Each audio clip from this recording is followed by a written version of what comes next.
Alhamdulillah wassalatu wassalam ala Rasulillah Muhammad ibn Abdillah wa ala alihi wa sahbihi wa man wala la hawla wa la quwwata illa billah. Subhanaka la ilma lana illa ma 'allamtana innaka antal alimul hakim. Rabbi syrah li sadri wa yassir li amri wahlul 'uqdatam min lisani yafqahu qawli wasaddid lisani wahdi qalbi bijahin nabiyyi wa alihi wa sahbihi.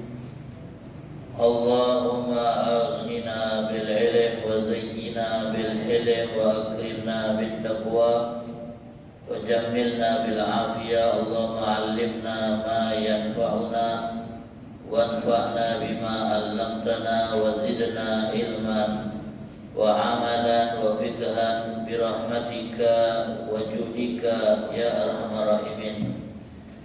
Ma'asyiral hadirin wal hadirat yang dirahmati oleh Allah, alhamdulillah, puji dan syukur kita panjatkan kehadirat Allah atas limpahan nikmat yang Allah karuniakan kepada kita. Salawat dan salam semoga senantiasa tercurahkan kepada junjungan kita Nabi besar Muhammad sallallahu alaihi wasallam beserta keluarga, sahabat dan pengikut setia beliau sampai akhir zaman. Mudah-mudahan kita semua kelak akan mendapatkan syafaat dari Rasul sallallahu alaihi wasallam pada hari kiamat nanti. Amin ya rabbal alamin. Hadirin wal hadirat yang dirahmati oleh Allah wa talabah, alhamdulillah melanjutkan pembacaan kitab Risalah Mu'awana karya Al-Imam Abdullah bin Alawi bin Muhammad Al-Haddad rahimahullah wa nafa'ana bih wa bi'ulumihi fid dharain amin, sampai kita pada nasihat beliau untuk kita mengerjakan solat malam atau solat tahajud. Beliau mengatakan wa alaika bi salatil lail faqad qala alaihi salam afdhalus shalah ba'dal maktuba salatul lail. Beliau menyatakan hendaklah engkau membiasakan dirimu untuk solat malam. Nabi SAW bersabda, paling abdulnya solat setelah solat 5 waktu adalah solat yang dilakukan di malam hari. Kemudian dalam hadis lain Nabi SAW bersabda, keutamaan solat malam di atas solat siang seperti keutamaan sedekah diam-diam dengan sedekah terang-terangan. Dan terdapat dalam sebuah riwayat bahwasanya sedekah diam-diam itu lebih unggul 70 kali lipat daripada sedekah terang-terangan. Kedua-duanya baik, kedua-duanya bagus, tapi sedekah yang dilakukan diam-diam itu 70 kali lipat lebih baik daripada sedekah terang-terangan. Solat yang dilakukan di malam hari lebih baik daripada solat yang dilakukan di siang hari, sama seperti kelebihan sedekah diam-diam di atas sedekah terang-terangan. Ini untuk menunjukkan bahwa solat malam itu sangat luar biasa. Dalam hadis lain Nabi SAW bersabda, hendaklah kalian melakukan solat malam, karena solat malam itu adalah kebiasaan orang-orang soleh sebelum kalian. Jadi tak layak orang itu disebut sebagai orang soleh kalau tak punya kebiasaan solat tahajud. Walaupun dia dilabeli oleh orang-orang yang mengenalnya sebagai orang soleh, tapi kalau dia tak punya kebiasaan solat malam, solat tahajud, maka dia belum layak untuk disebut orang soleh. Karena dalam hadis ini Nabi seakan menyebutkan salah satu kriteria orang soleh, yaitu hobi bangun malam, punya kebiasaan bangun malam.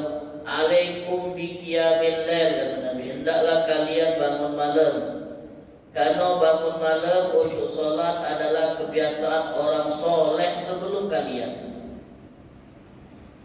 Kemudian Nabi menyatakan wa ma qarabatun lakum ila rabbikum, upaya yang paling cepat mendekatkan kita kepada Allah adalah melalui salat malam. Kalau pengen dekat sama Allah, cara tercepatnya adalah salat malam. Wa maghfaratul lisayyi'at, salat malam itu menggugurkan dosa-dosa. Wa manhatun 'anil itsmi, salat malam itu pencegah dari perbuatan dosa. Wong yang salat malam benar-benar, maka di siang harinya dia akan tercegah dari perbuatan dosa. Wa matradatun lidda 'anil jasad, dan salat malam bisa mengusir penyakit dari tubuh. Jadi dalam hadis ini Nabi menyebutkan 4 manfaat sholat malam kalau dilakukan dengan rutin dan benar. Maka 4 manfaat ini akan didapat oleh yang melakukannya. Yang pertama, sholat malam bisa mendekatkan orang yang melakukannya kepada Allah. Orang yang sholat malam, orang yang paling dekat dengan Allah. Manfaat kedua, sholat malam akan menggugurkan dosa. Jadi dosa yang sudah pernah kita buat akan dihapus karena sebab sholat malam. Ketiga, dia mencegah kita dari perbuatan dosa berikutnya. Dosa yang pernah kita buat Allah ampuni, dosa yang ingin kita buat Allah Ta'ala tutupi. Allah cegah kita dari melakukan perbuatan dosa berkat sholat malam yang kita kerjakan. Wong yang paling minim buat dosa, wong yang banyak siang sholat malam. Itu manfaat ketiga sholat malam. Manfaat keempatnya, bisa menjadi terapi pengusir penyakit dari tubuh. Kita punya penyakit, sudah berubat, tak kunjung sembuh, maka gunakan terapi sholat malam. Tapi dengan dirutinkan, bukan 3 hari sholat malam pengen baik penyakit, dah baca ke dokter lagi ngulang gitu. Jadi dirutinkan sampai berharap agar Allah Ta'ala berikan keajaiban supaya penyakit ini sembuh. Insya Allah sholat malam itu menjadi pengusir penyakit dari jasad, kata Nabi Muhammad Sallallahu Alaihi Wasallam. Kemudian Imam Haddad mengatakan, ketahuilah bahwasanya barang siapa yang sholat setelah sholat isya, maka dia telah melakukan qiyamul lail. Siapa yang melakukan sholat setelah sholat isya? Kita setelah sholat isya, Bapak Ibu, para santri, sholat 2 rakaat ba'diyah, nambah 4 rakaat sholat sunnah, maka kita sudah dianggap melakukan qiyamul lail. Karena makna qiyamul lail itu sholat yang digawekan di malam hari. Jadi perlu kita perhatikan, anjuran untuk qiyamul lail, sholat malam, adalah semua sholat sunnah yang dikerjakan setelah isya itu namanya sholat sunnah malam, sholat qiyamul lail.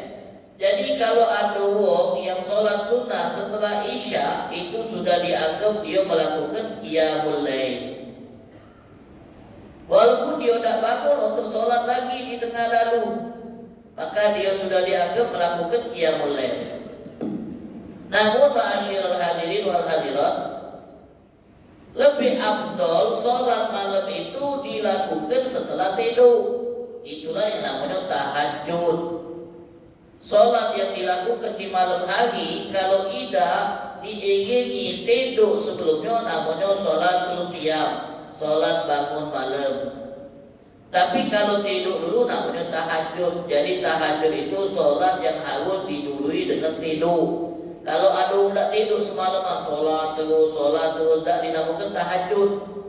Sebab tahajud sholat yang didului tidur. Sholat yang didului dengan tidur lebih afdal daripada sholat yang tidak didahului dengan tidur. Ada orang begadang semalaman, sholat dia tak tidur, bagus. Tapi ada yang lebih bagus, yaitu wong yang tidur dulu kemudian bangun untuk sholat sunnah. Inilah namanya tahajud, dan inilah model sholat malam Nabi Muhammad Sallallahu Alaihi Wasallam. Nabi Muhammad itu kalau malam tidur dulu, kemudian bangun lalu sholat sunnah, sholat qiyam, sholat tahajud, sholat witir. Itu praktek Nabi dalam sholat malam. Jadi siapa yang sholat isya, kata Muhammad, barang siapa yang sholat setelah sholat isya, maka dia telah dianggap melakukan qiyamul lail. Akan tetapi orang-orang soleh sebelum kita, mereka itu punya wirid sholat malamnya itu setelah tidur. Kenapa?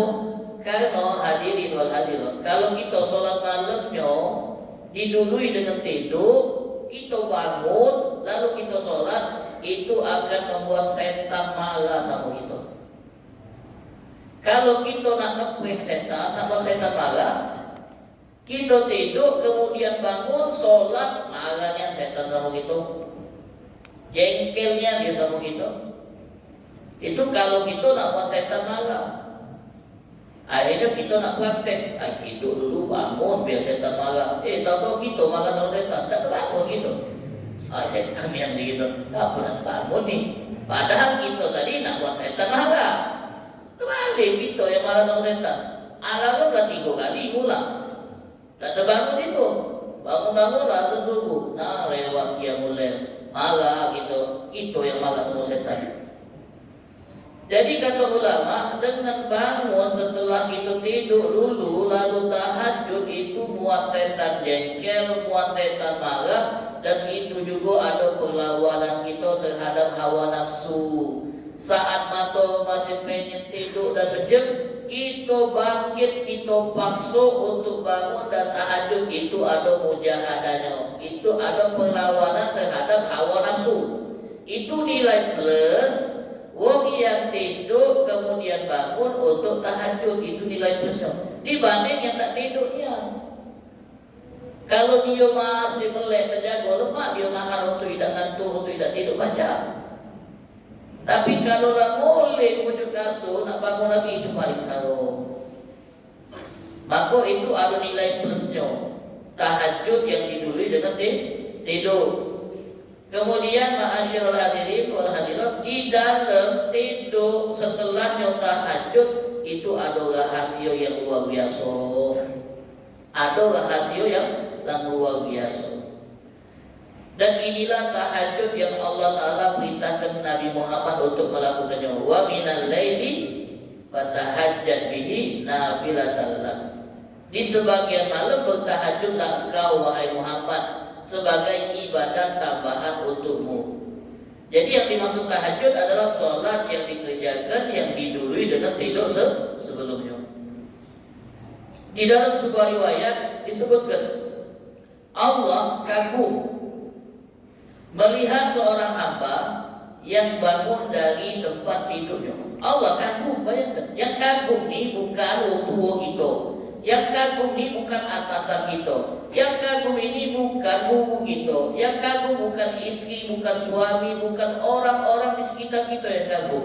Yang kagum Allah. Bayangkan kalau kita dikagumi oleh banyak orang, kagumnya anakku sama kau ini punya kelebihan yang tidak dipunyai oleh orang lain. Ada rasa besar hati dan bangga gitu, dikagumi oleh banyak orang. Apalagi kalau orang tua yang kagumi kita. Di tengah dulu kita yang ada banyak, kemudian orang tua mengagumi kita. Bapak kagumnya sama kau Nina, ibu kagumnya sama, besar hati bangga gitu. Mungkin dibanggakan guru di depan murid yang lain, bangganya anakku dengan kau ni wahai muridku, wahai nantiku. Ulama niat kita dengar pernyataan kagum dari wong-wong besar, dari wong-wong yang kita hormati dan kita cintai. Dan mana kalau kita dibanggakan oleh Allah? Mana kalau yang ngagumi kita Allah? Allah heran, Allah kagum melihat seorang hamba yang pacak bangun dari tempat tidurnya. Artinya perkara bangun dari tempat tidur untuk sembahyang itu perkara yang susah dan sulit, maka layak untuk dikagumi dan dibanggakan. Kok pacak di antara sekian banyak orang yang susah bangkit dari tempat tidur, kenapa kok pacak? Heran Allah. Padahal kau bekerja siang harinya capek, malamnya kau tidur istirahat. Kok pacak kau bangun di malam hari untuk tahajud? Inna Allah, sesungguhnya Allah, ya'jabu minal abdi, kagum kepada seorang hamba yang bangun dari tempat tidurnya dan ninggalkan keluarganya, dalam hal ini istrinya yang tidur bersamanya, kemudian dia bangkit untuk sholat. Dia bangkit untuk sholat. Dia lawan rasa kantuk. Wa yubahi bihi malaikatahu, ibu-ibu, bapak-bapak. Lalu Allah banggakan hamba yang bangun sholat tahajud DWA di tengah gelapnya malam, di tengah keluarganya yang masih tidur di kamar masing-masing, dia tahajud. Allah banggakan dia. Allah Ta'ala banggakan dia di hadapan malaikat. Tengok malaikat aku, itu no hamba aku yang spesial. Di tengah tidurnya yang lelap dan nyenyak, di tengah hangatnya selimut yang tebal, dia masih baca bangun, bangkit, membasahi mukanya, kemudian berdiri di hadapanku. Betapa aku ngagumi hambaku ini dan aku banggakan dia di hadapan kalian. Dibanggakan di hadapan malaikat. Lalu Allah Ta'ala nyambut hamba tersebut yang datang kepadanya di waktu malam, di tengah sunyinya suasana malam, disambut oleh Allah Subhanahu wa Ta'ala. Kalau kita mayangkan itu dan berusaha memvisualkannya, waktu kita nak terbangun itu, ya Allah, kita lagi dibanggakan oleh Allah, dibanggakan, disebut-sebut Allah depan malaikat. Allah tersenang. Alam kenikmatnya perasaan wong yang bangun malam kalau dia membayangkan hal tersebut. Dia akan lawan semua rasa kantuk, rasa letih, rasa capek. Dia akan lawan nafsunya yang terus ngajak ke dia untuk tetap berada di tempat tidur. Hadirin yang dirahmati oleh Allah Subhanahu wa Ta'ala. Ada seorang salaf namanya Bakar bin Abdullah Al-Muzani kalau tidak salah. Beliau pernah mengatakan seperti ini. Manusia, dia ngomong. Manusia, siapa yang pacak seperti kau? Kau bisa menemui Tuhanmu kapanpun tanpa buat janji, tanpa harus ada perantara yang menghubungkan kau dengan Tuhanmu. Ma'asyiral hadirin ibu-ibu, bapak-bapak, siapa yang seperti kita manusia ini, yang kalau pengen ketemu dengan Tuhannya tanpa harus buat janji? Sebutkan bapak ibu satu orang di dunia ini, di antara kita yang teman, yang pacak ketemu gubernur langsung tanpa buat janji. Datang ke istana gubernur, Ria Agung Nano, masuk monyol, tidak disetop oleh sekuritinya, langsung disenobos ke tempat di mana Pak Gubernur duduk, langsung ketemu depannya ngobrol gitu sama gubernur. Siapa yang baca? Kalau tidak tangkap sekuriti itu sampai depan itu, siapa kau ini? Oh spesial, keluarga gubernur. Tak pernah nengok rekod setiap acara gubernur. Mana baca kalau tak keluarga dekat anak bininya ketemu akses langsung gubernur. Jangan kan itu, kita nak ketemu camat lagi sarungnya, katik di tempat kadang-kadang. Katik di depan. Nak buat janji dulu Pak Camat, kami nak ketemu camat. Naik dikit wali kota, naik dikit gubernur. Apa lagi nak ketemu presiden? Banyak ni yang ringnya itu. Presiden yang sudah depan mata, biar baca kita nak dekat nak ngobrol. Ada pasukan pengaman khusus tu nak baca. Siapa yang baca ketemu para pembesar di dunia ini tanpa perantara, tanpa buat janji, langsung baca ketemu, tak aktif baca. Kecuali kalau dia buat gua dekatnya. Tapi hebatnya kita baca nama Tuhan kapan pun, tak buat janji. Apa datang ketemu gitu. Rajo di rajo, penguasa semesta, baca kita temui kapan pun. Baca kita temui kapan pun. Kata Bakar bin Abdullah Al-Muzani, ya benar ada manifluk, wahai manusia, siapa yang seperti kau ini? Kau baca ketemu Tuhanmu tanpa buat janji, tanpa harus ada perantara. Macam mana caranya? Ambil wuduk dengan benar, datangi mihrabmu, bentang sejadamu, takbir, ketemu kau dengan Tuhanmu. Ngobrol lah kau puas-puas saja. Kau nak pakai baju kotor, pakai, asal tak najis. Kau nak bawa dosa segunung, bawa, tak apa-apa. Kita nak ketemu dengan besar harus pakai resmi, pakai formal. Kau tak batik, pakai kau soblong gitu. Kita kalau datang sama orang, bawa kesalahan, malu, nunduk, suka nak ketemu, ngaku tak lemah, aku salah sama dia.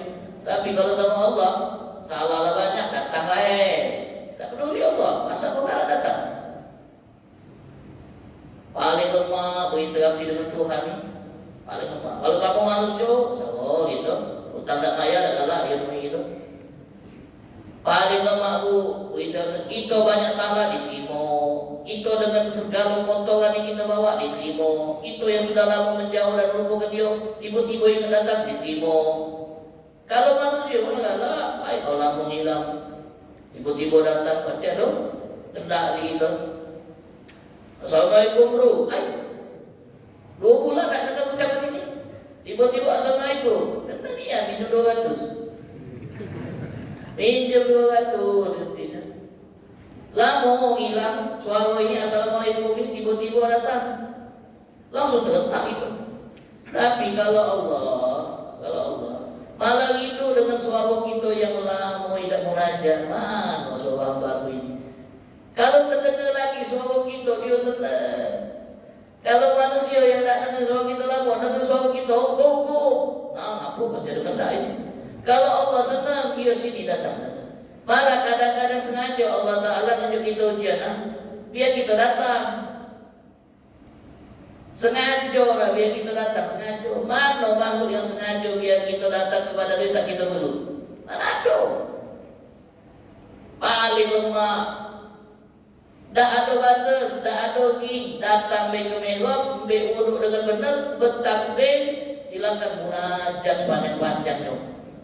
Tumpahkan keluh kesahmu, laporkan semua masalahmu, adukan wong yang menzalimimu, minta semua hajat-hajatmu. Kalau sudah berada di hadapan Allah, apalagi dalam tahajud, paling nikmatnya momen. Kalau kata yang tengok kita tak malu untuk nangis.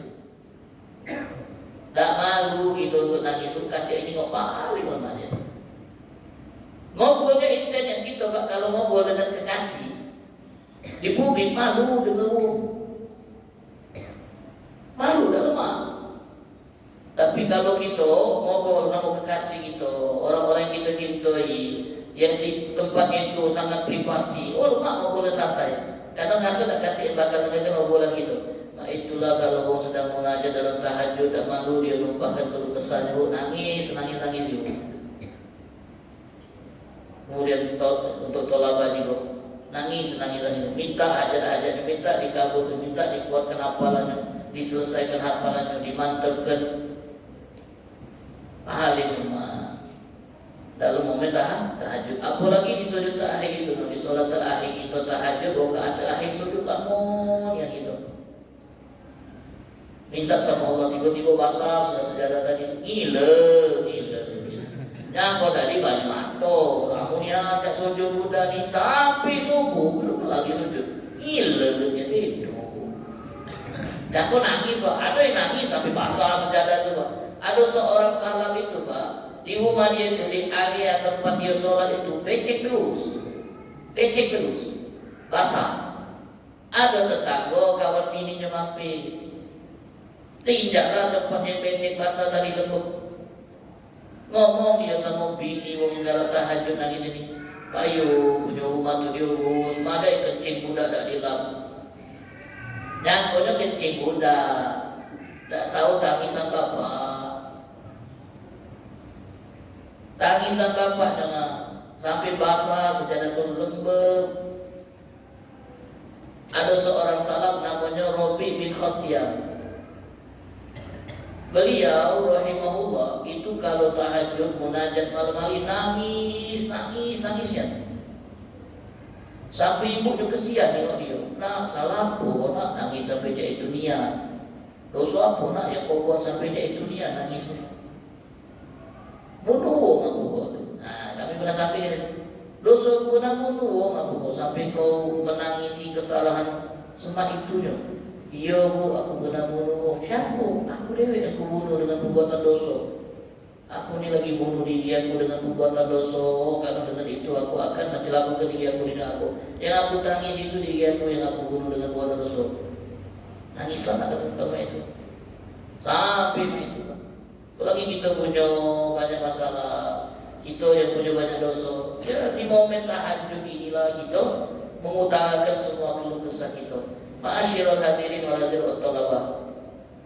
Ada orang yang membandingkan atau muqaranah, membandingkan antara sholat 5 waktu dengan sholat tahajud. Tapi ingat, sholat 5 waktu tak baca diungguli oleh sholat sunnah manapun walaupun tahajud. Sholat wajib tak baca diungguli oleh sholat sunnah manapun. 1000 rakaat tahajud tak baca mengungguli sholat fardu 1 kali. Karena yang wajib itu tak baca diungguli dengan ibadat sunnah sebanyak apapun. Ibadat sunnah tak baca menutupi sholat wajib yang kita tinggalkan. Tapi ada sebagian yang memberikan perbandingan seperti ini. Dalam sholat 5 waktu itu panggilannya itu dikumandangkan oleh manusia melalui azan. Sholat 5 waktu, Allahu Akbar, itu dipanggil untuk datang ke masjid, untuk sholat menghadap Allah. Tapi dalam sholat malam, sholat tahajud yang manggilnya bukan manusia, langsung Allah. Yang manggil untuk sholat tahajud langsung Allah. Kalau sholat 5 waktu yang manggil manusia melalui azan, Allah Akbar, Allah Akbar. Kalau sholat tahajud, sholat malam yang manggil Allah langsung.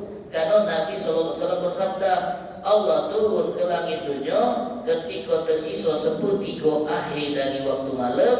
Lalu Allah Ta'ala berfirman, ada dah yang punya doa yang pengen dipanjatkan, aku akan ijabah doanya. Ada dah yang pengen minta sesuatu, aku akan beri permintaannya. Ada dah yang pengen taubat, aku akan terima taubatnya. Ada dah yang pengen minta ampun, aku ampuni dosanya. Allah yang manggil untuk sholat malam. Allah yang manggil, Pak.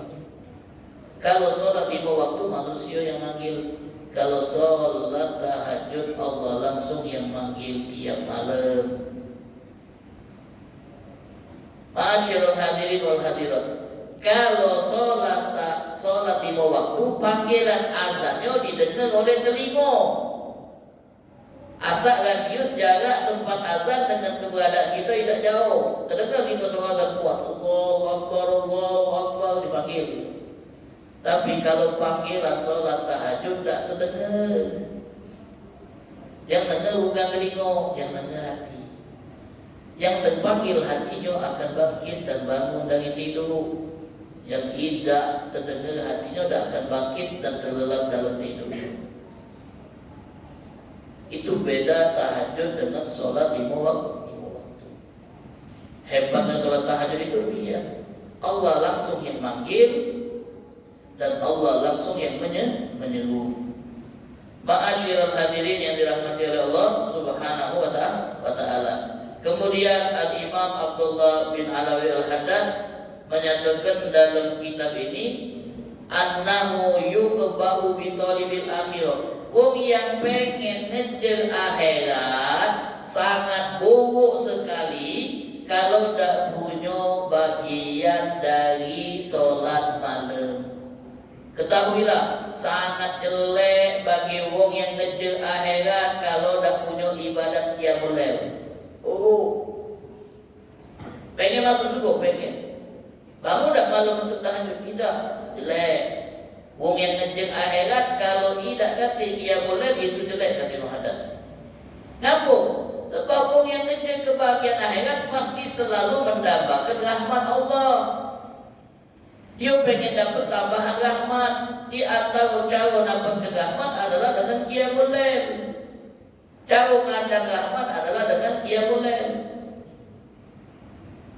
Kemudian dia tidak galak menghadang rahmat yang ada di waktu malam, sementara dia mengklaim bahwa dia pengen selamat di akhirat. Bohong. Ini wong yang buruk kata Imam Haddad. Dalam sebuah riwayat disebutkan, kadzaba man idda'a mahabbati fa idza jannahu al-lail nama anni alaysa kullu muhibbin yuhibbul khalwa bi habibihi. Dalam sebagian kitab yang pernah Allah turunkan, Allah berfirman, bohong kata Allah, dusta kata Allah, orang yang mengklaim dan mengaku-ngaku cinta kepadaku, kemudian kalau masuk waktu malam dia tidur ninggalkan aku. Bohong kata Allah. Kalau ada ngomong, ya Allah aku cinta ya Allah kepada engkau ya Allah, Tapi kalau masuk waktu malam, dia tidur, dia tinggalkan Allah. Bukankah orang yang mencintai akan senang kalau baca berduaan dengan yang dicintainya? Momen kita berduaan dengan Allah adalah saat Qiyamul Lail. Saat tak ada orang lain kecuali kita dengan Allah. Momen berdoa itu. Kita sholat di masjid kami. Sholat sunnah di masjid kami banyak yang tengok. Sholat sunnah di rumah mungkin di siang hari banyak tengok oleh anak, oleh bini. Tapi kalau sudah sholat malam, bini tidur, anak tidur, kita tahajud. Oh, ini momen berduaan dengan Tuhan. Orang yang sedang kasmaran itu pasti senang kalau baca berduaan. Padahal haram kalau memang hubungannya itu belum menikah, haram. Tapi dia menikmati berduaan dengan orang yang dia cintai.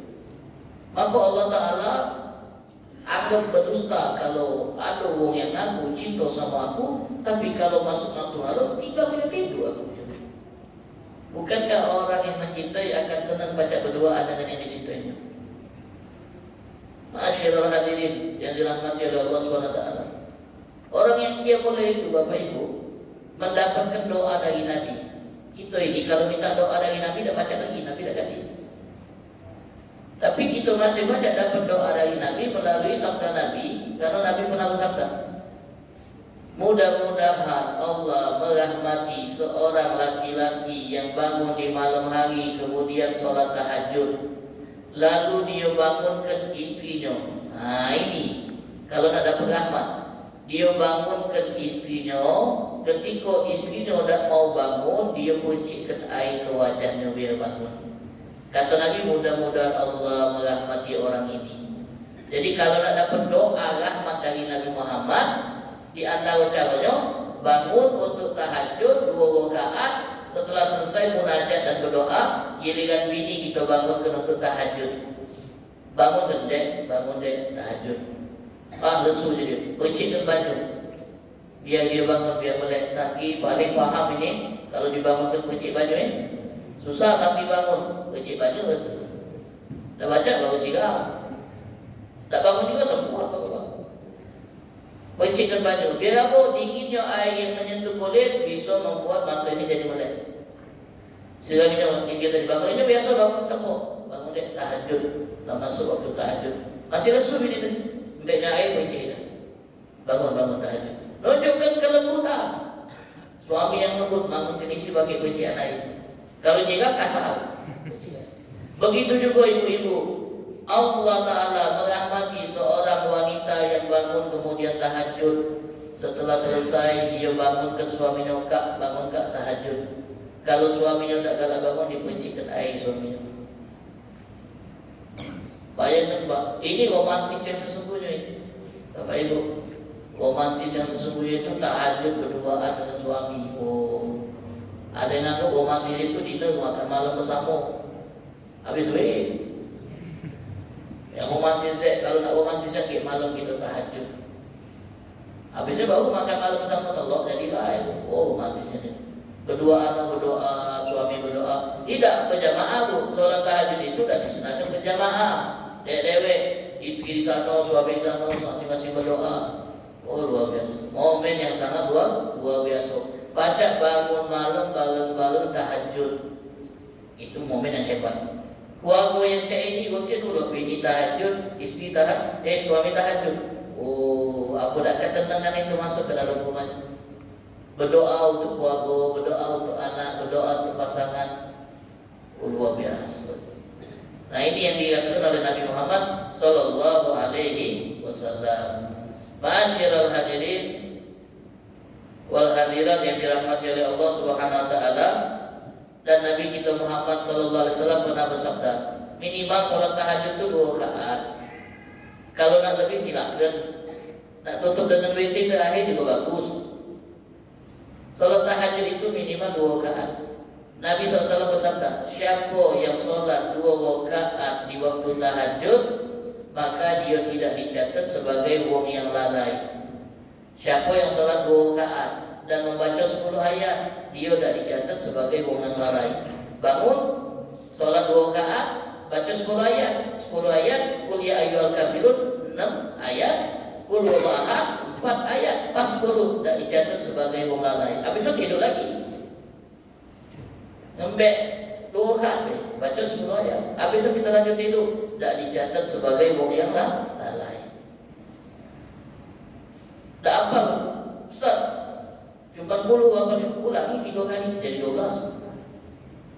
Ulangi, tahu apa? Nah ini keutamaan wong yang bangun malam. Hadirin wal hadirat terakhir, mereka orang-orang yang sudah mengasuhkan nikmatnya bangun malam, sudah kecanduan bahasanya, sudah baca tinggalkan lagi bangun malam. Bahkan mereka mengklaim, kalau seandainya wong di surga ngasuhkan apa yang kami asuhkan waktu tahajud, berarti memang lemah di surga tu. Saking nikmat luar biasa yang mereka rasakan saat tahajud, saat munajat, saat berduaan dengan Allah, mereka mengklaim seperti ini. Kalau memang di surga cak inilah, berarti memang lemah di surga. Tapi di surga lebih dari itu. Saking mereka tu merasakan lemahnya tahajud berduaan dengan Allah. Tapi kenikmatan tahajud itu tidak akan didapat bagi kita yang baru mau mulai, masih berat, masih dipaksa, masih ditekan hawa nafsu. Nak ngasuhkan lemaknya tahajud itu prosesnya panjang. Bahkan ada seorang ulama pernah mengatakan, aku susah payah untuk bisa bangun malam selama 20 tahun. Dipaksa 20 tahun. Maksa dia untuk tahajud itu dengan berat hati, dengan dipaksa. Tapi setelah itu aku ngasuhkan nikmatnya 20 tahun kemudian. 20 tahun berikutnya baru ngasuhkan nikmat. Tak lagi dipaksa bangun dengan sendirinya.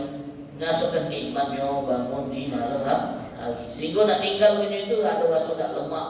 Untuk tinggalkan tahajud ada rasa tak lemak. Mudah-mudahan Allah Ta'ala jadikan kita termasuk bagian dari orang yang gemar bangun malam. Allah Ta'ala jadikan kita termasuk ahli lail. Dan semoga Allah Subhanahu wa Ta'ala berikan kemudahan kepada kita untuk mengamalkan apa yang kita baca dan kita dengar dari nasihat Al-Imam Abdullah bin Alawi Al-Haddad. Amin ya rabbal alamin. Hadza ma aqulu lakum wal afu minkum. Wassalamualaikum warahmatullahi wabarakatuh. Bismillahirrahmanirrahim. Alhamdulillahil alamin. Allahumma shalli wa sallim ala sayyidina Muhammad wa ala ali sayyidina Muhammad. Allahumma hdina bihudak waj'alna mimman yusari fi ridha wa la tuwallina waliyan siwak wa la taj'alna mimman khalafa amraka wa 'asab wa hasbunallahu ni'mal wakeel la haula wa la quwwata illa billahil aliyyil 'azim wa sallallahu ala sayyidina Muhammadin an-nabiyil ummi wa ala alihi wa sahbihi wa sallam walhamdulillahi rabbil alamin wa la